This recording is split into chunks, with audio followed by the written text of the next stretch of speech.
So let me ask you, when you stand before God on Judgment Day, what will you say? Well, which one? If I'm heading to a judgment, I need to know which of the 3,000 gods in history is holding the trial.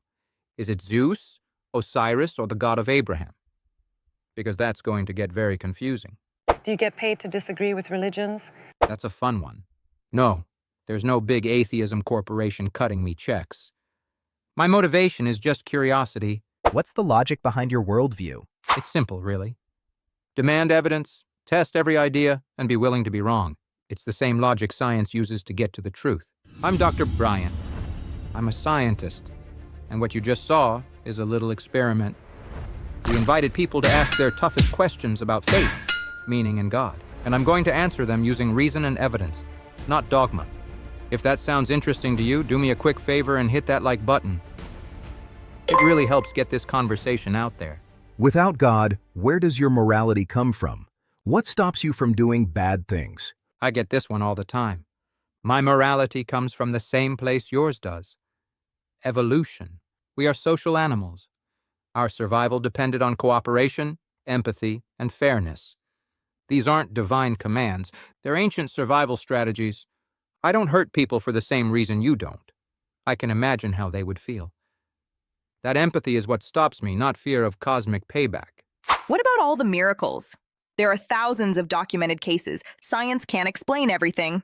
You're right. Science is a work in progress. But the history of science is the history of things that were once unexplainable becoming explained. Lightning was a god's anger. Now we know it's electrostatic discharge. When we investigate modern miracles, they almost always turn out to be a misinterpretation of a natural event, a hoax, or a psychosomatic effect, where the mind creates a physical result. Extraordinary claims demand extraordinary evidence, and so far, not a single miracle claim has met that bar. The Bible has been proven historically accurate by archaeology. Doesn't that prove it's the Word of God? This is a great point. Archaeology has confirmed some biblical places and people were real. But here's the key. Finding a real city doesn't prove its walls fell down because of trumpets. Finding an inscription with Pontius Pilate's name doesn't prove the resurrection. Homer's epic poems accurately describe the geography of ancient Troy, but that doesn't mean Achilles was the son of a sea nymph. Archaeology has also found no evidence for some of the Bible's biggest claims, like the enslavement in Egypt. So while it's historically useful, the evidence doesn't support it being divinely perfect. If God isn't real, why is there something rather than nothing? Ah, the ultimate question. For centuries, the answer was, God did it. But that's not an explanation. It's giving up on one. Modern physics suggests that nothing, in a quantum sense, isn't truly empty. It's a fizzing foam of potential where universes can just pop into existence. The late Stephen Hawking argued that because of laws like gravity, the universe can and will create itself from nothing. A universe like ours might have been inevitable, no divine spark required. All right, we're getting into the really big questions now. If this conversation is getting you thinking, take a second to subscribe to the channel, hit that like button, and drop your own question in the comments below.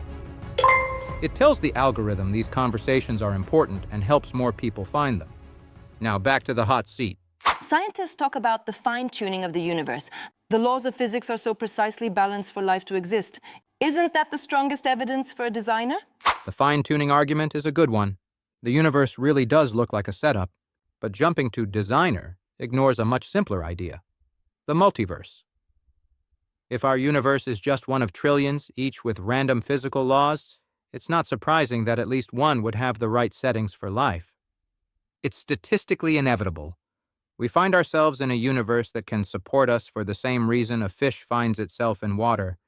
We couldn't be anywhere else. This is called the anthropic principle. We're not special. We're just lucky. I have to ask, if God is all-powerful and all-loving, why is there so much suffering in the world? Why do children get cancer? This is probably the toughest and most personal challenge to faith. From a scientific view, suffering isn't a philosophical problem, it's a fact of biology and geology. The universe wasn't designed for us. Tectonic plates shift, causing earthquakes. It's not a punishment, it's geology. Cells mutate, causing cancer. It's not a test, it's biology. Nature is magnificent, but it's completely indifferent to us. This sounds bleak, but I find it liberating. It means we don't have to justify a God in the face of tragedy. Instead, we can see suffering for what it is, a problem for us to solve together. The solution doesn't come from above, it comes from us. What do you think? Did these answers make sense, or did they miss the point?